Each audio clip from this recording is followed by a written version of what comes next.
muli sa inyong lahat. Before I announce the winners and I give the trophies to the winners, I just to extend our sincere gratitude for those people who spare their time to watch the kids and of course our dear parents for your unending love and support to our class section which is the Agila. So, without you, hindi po magiging successful ang program nito. Maraming salamat po sa inyo. Sa mga Agilians, ay yung tawag sa mga nag-aaral sa Ateneo, Ateneans. Kayo naman dahil kayo nasa Agila, Agilians. Okay.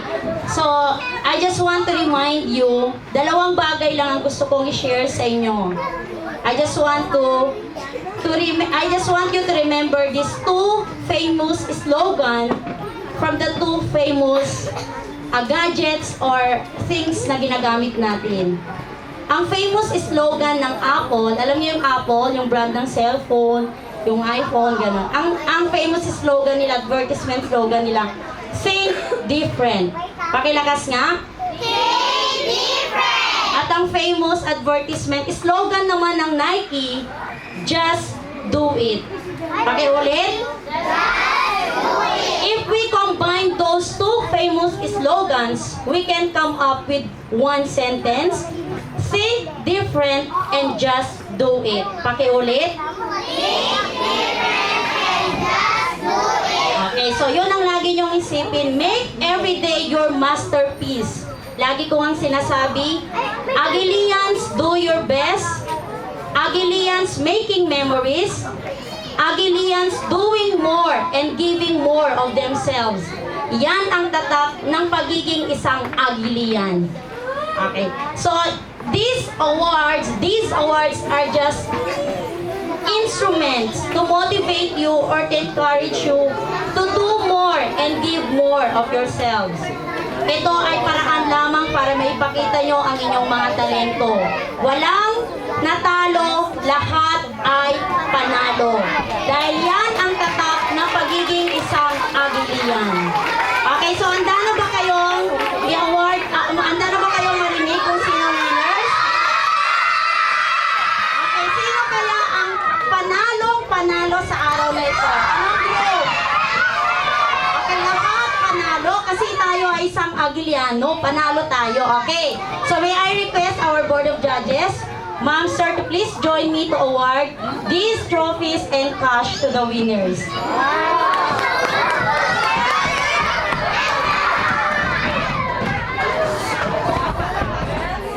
Okay, let's proceed to the fourth place.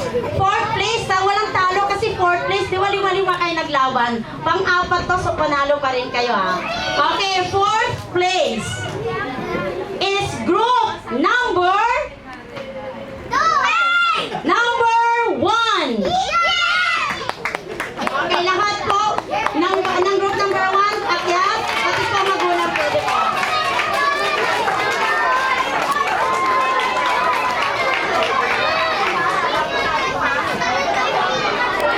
Hindi, kasi panalo pa rin kayo. Di ba kasi 5 kayo, pang-4 kayo?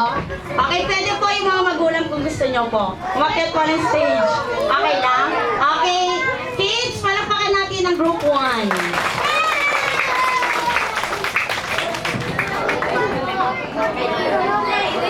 Okay, congratulations for our third place. Anong group kaya yung third place? Anong group? Okay, group number 3.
magkamali ako.